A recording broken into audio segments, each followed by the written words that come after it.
Channel. আজ আপনাদের সামনে আবার একটি নতুন ভিডিও নিয়ে এসেছি। যে ভিডিওটি হচ্ছে যে আপনারা বিলকুল স্ক্রিনে দেখতে পাচ্ছেন কি এইরকম ফটো এডিটিং কেমন করে করবেন, বিলকুল লেটেস্ট নতুন ধরনের এডিটিং। এইরকম এডিটিং করার জন্য আমি ভিডিওটি স্টেপ বাই স্টেপ দেখাচ্ছি আপনাদেরকে কেমন করে করতে হয়। ঠিক আছে, ভিডিও স্কিপ করে দেখবেন না। ভিডিওটি যদি স্কিপ করে দেখেন তাহলে কিছুই বুঝতে পারবেন না। চলুন স্টার্ট করছি ভিডিওটি।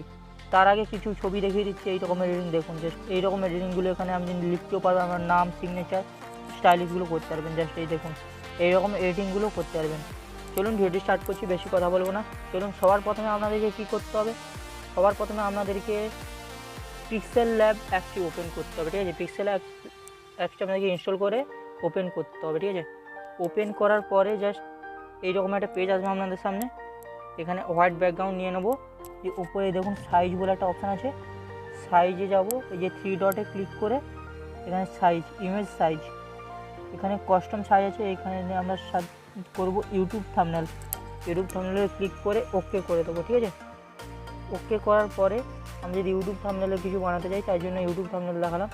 জাস্ট এরপরে আমরা কী করব, এখানেতে ক্লিক করবো, পরে থেকে ইমেজ ওপেন করবো, এক্সপোর্ট করবো। ঠিক আছে, এখানে আমরা যে কোনো একটা কালারিং ব্যাকগ্রাউন্ড ওপেন করে নিতে হবে। এখানে যে কোনো রেড, ব্ল্যাক, যে কোনো কালারিং ব্যাকগ্রাউন্ড একটা ওপেন করে নেবেন।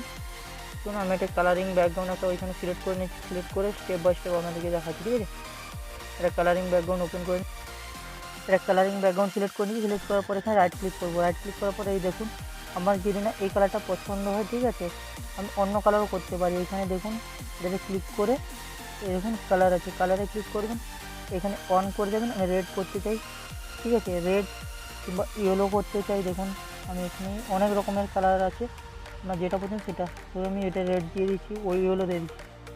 ইয়েলো দেওয়ার পরে আমি বসিয়ে দিলাম। এটা আবার ক্লিক করে পেন্সিলে ক্লিক করে কপি করে দেবো। আবার এটা চলে এসছে। এটার কালার চেঞ্জ করব, সেম ওই প্রসেস। কালারে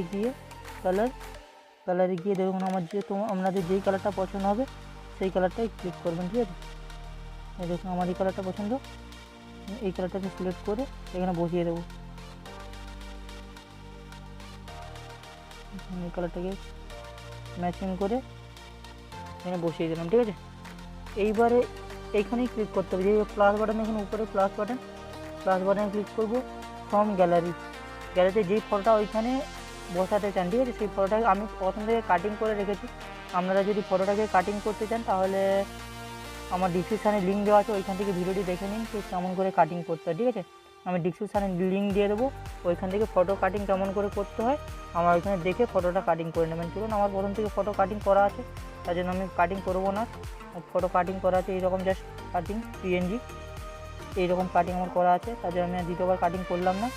আপনার ডিসক্রিপশানে লিঙ্ক দিয়ে দিয়েছি, আপনার ওইখান থেকে ফটো কেমন কাটিং করতে হয় দেখে নিন। ঠিক আছে, এবার এটাতে কিছু যদি ইফেক্ট দিতে চান, এই দেখুন স্ট্রোক আছে, এখানে হয়তো হালকা ব্ল্যাক দেবেন, ব্ল্যাক দিতে পারবেন স্ট্রোকে।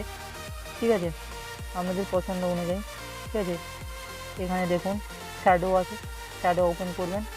এই দেখুন শ্যাডো শো হয়ে যাচ্ছে। এই দেখুন অনেক রকমের ইফেক্ট আছে, শ্যাডো ইফেক্ট। আপনাদের যেটা পছন্দ আপনি সেটাই দেবেন, সেই শ্যাডো ইফেক্ট দেবেন। ঠিক আছে, এইরকম। এবার সিগনেচার আছে, এখানে এরকম টেক্সট আছে, টেক্সটে গিয়ে এখানে আপনার সিগনেচার নাম, তো আপনার যেই নাম সেই নামটা আপনার এখানে লিখে দেবেন। দেখুন সৌমিত্র লিখে দিয়েছি, ক্লিক করে দিয়েছি।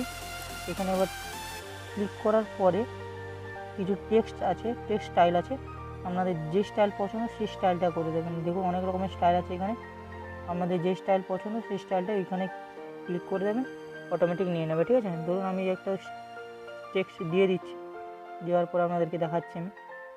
দেখুন এটা টেক্সট দিয়ে দিচ্ছি, আবার এটাতে কালার করুন, টেক্সট কালার, সেম কালারে যেতে হবে। দেখুন এখানে কালার বলে একটা অপশান আছে, তাহলে দেখুন হয়ে গেছে এইরকম। এবার সেভ করার জন্য এই দেখুন উপরে একটা অপশান আছে, সেভ অপশান। সেভে গিয়ে এই দেখুন সেভ ইমেজে ক্লিক করলে আপনার ফটোটি সেভ হয়ে যাবে। ভিডিওটি ভালো লাগলে একটু লাইক করবেন, কমেন্ট করবেন এবং আমার চ্যানেলটি সাবস্ক্রাইব করে রাখবেন। আরও নতুন ভিডিও নিয়ে আসতে চলেছি, আপনারা ফার্স্টে দেখতে পাবেন।